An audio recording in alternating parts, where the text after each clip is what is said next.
Dr. Jessica Taylor made a post on Facebook that resonated with, the girls is out. Sorry, y'all. That made a post that resonated with lots and lots of women. I'm going to read just a couple of the comments. And then at the very end, I'm going to share a little conversation that was on my page between one of my Facebook friends and then my video response. The video response I get a little choked up.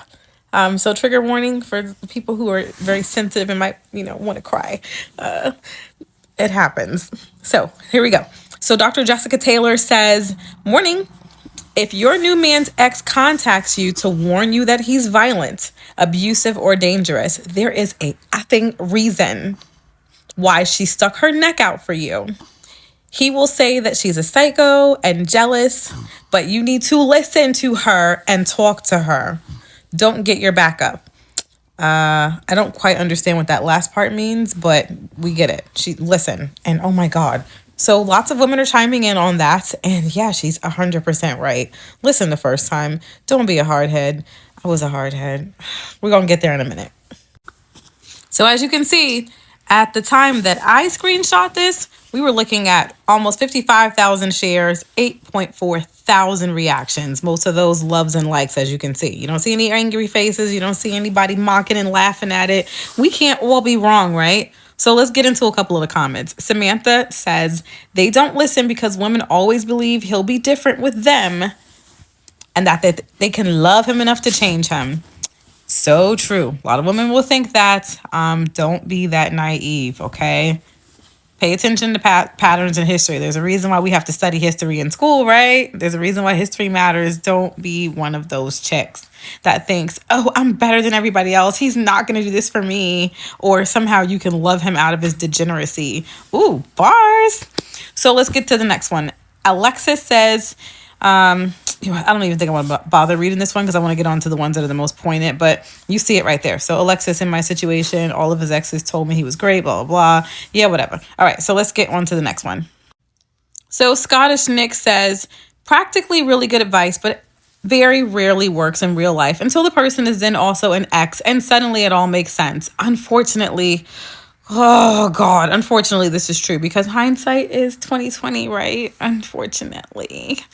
The issue is the partner has already sold the lie and painted themselves as the victim. It's the honeymoon period, so they're on their best behavior and people can't reconcile the two versions of the one person.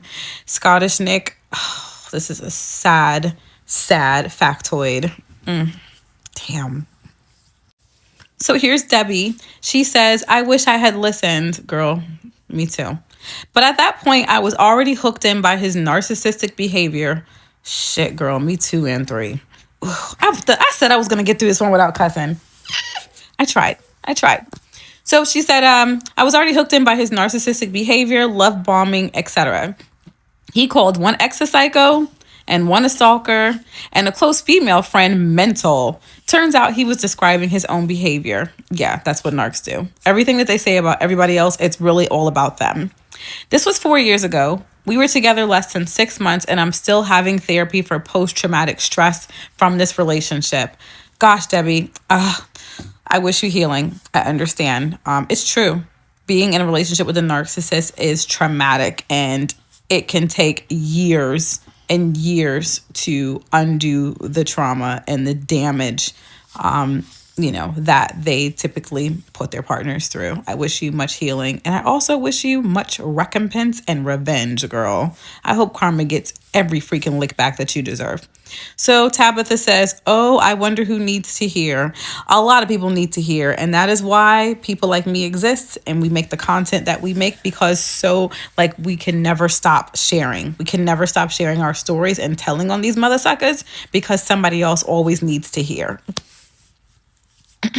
So you can see the other comments if you want to go ahead and pause and just read the other ones. I'm going to keep it moving, okay? So we have Victoria. She said, happened to me. I was warned and was told it was because she was jealous.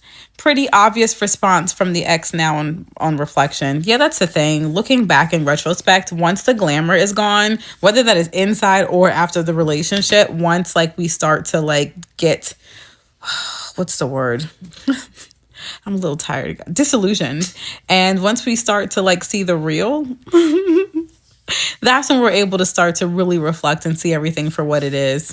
For oftentimes it's almost too late, and I guess it's never too late. As long as you're breathing, it is not too late. So let me not say that. But oftentimes there's so much damage that's done, it can feel like it's too late.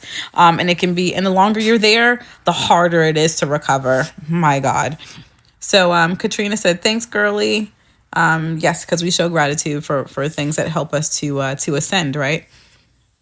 Lorraine said, well said, but sadly, they never do listen. I feel you, Lorraine. Sometimes it seems like initially that they never do listen, but we'll get there in a minute because a lot of them eventually do. Sometimes maybe not in the beginning, but it's never in vain. It's never in vain to speak up. We'll get there in a minute. I swear we're going to get there. So stick with me, right?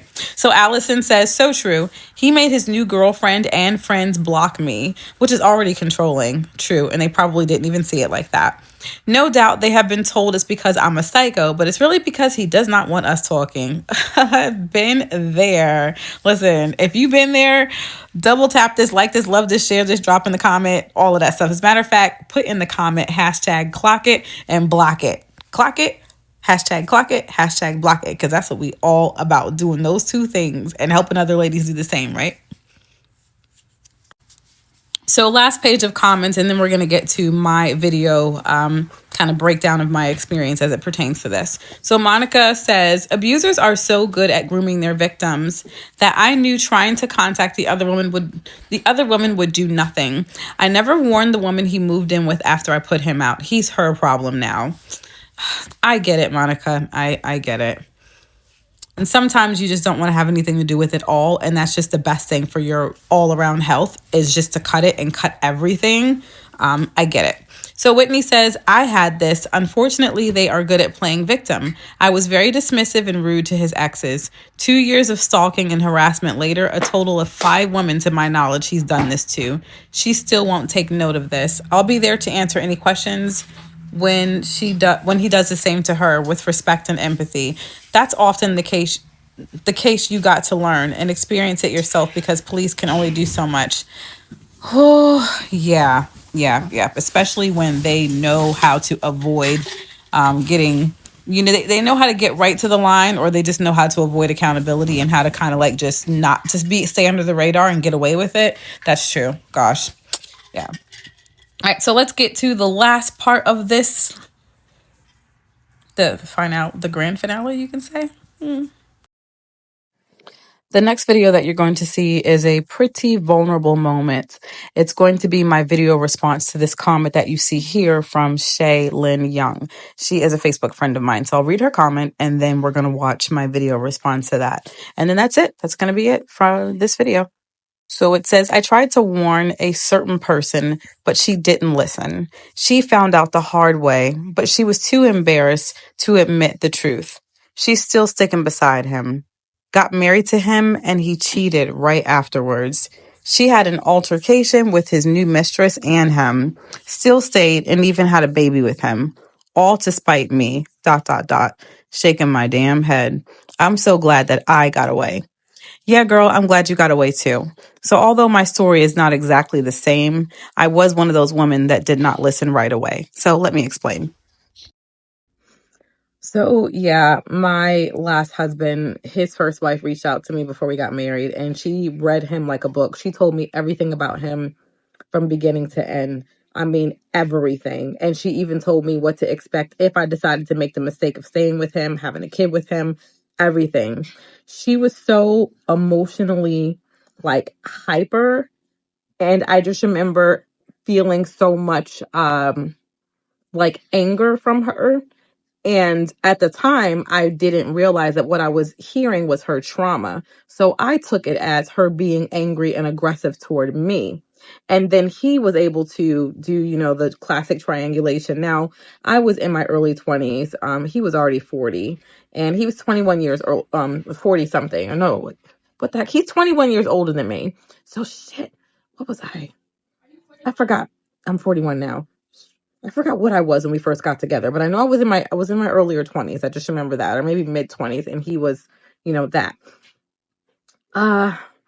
He basically said something like, don't listen to her. She's just jealous because she hates to see me moving on, because he had changed careers right before he got with me and became a cop too. Like, midlife crisis. Bing, bing, bing. How do you go from being a banker, not like a lower level banker, like not even like maybe like a glorified teller, basically, to being a cop? First of all, like, how can you, like, this is Oklahoma though, so I guess anybody can be a cop there. So, long story longer, right? But everything she said was absolutely 1,000% true. But he was able to use my naivety against me, um, growing up, sheltered, church, all that kind of stuff.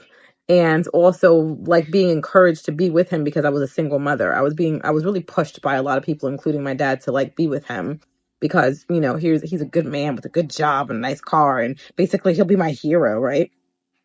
So I remember him saying to me, she's just jealous because uh, I looked better than her and I was younger than her, and he's moving on with his life and he's moving on from her. Mind you, uh, yeah, shortly after, I mean, like, it was like literally the day after we got married and moved into our house, he went from like Prince Charming and everything for the most part to like a fucking demon. It's like all of a sudden that mask came off and everything she said down to the T to this day.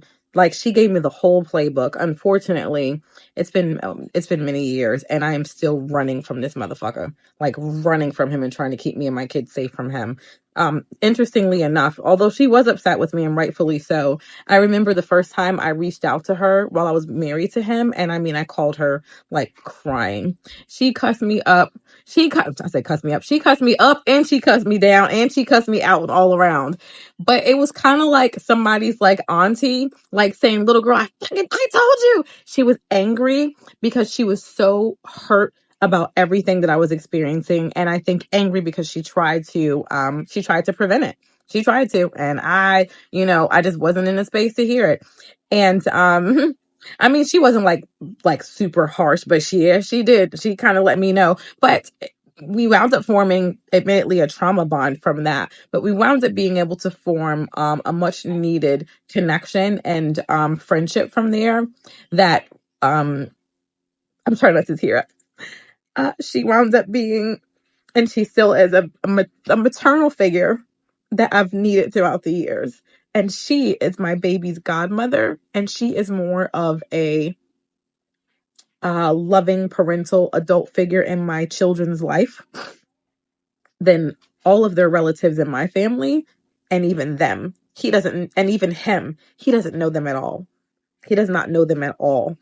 And if I can help it, I will continue to keep my kids safe from him. But it's kind of like there's these, unfortunately for you, it didn't go that way. And that girl is being quite the hard head. And also being stubborn and trying to, I don't know, prove everybody wrong. Hopefully she will become enlightened, like a lot of us women do in our own time, sometimes out of time. But I would say to women who still reach out and try to warn other women to do it anyway, because a seed is planted. And when a seed is planted, it has to germinate, it has to grow. Roots do have to take hold at some point. I still think that it's better. I feel like we have a duty to report. And so after you do that, you did that. And after that, karma is going to do its job one way or the other. And then too, it's kind of like, how like with children and stuff, if you see something, say something, speak up for the vulnerable. When you know that someone is with someone who's a demon, speak up for the vulnerable, because the other person, even if they don't want to admit it and they don't know it, they're in a vulnerable position. You understand the attack, mental, spiritual, physical, and everything else that they're about to go through. They don't. So, hey, we got a duty to report, right? You reported. And after that, the universe has to do the rest. All right, just figured I'd share that with you. So kudos to you for you tried, and that's all you could do, and that's a good thing.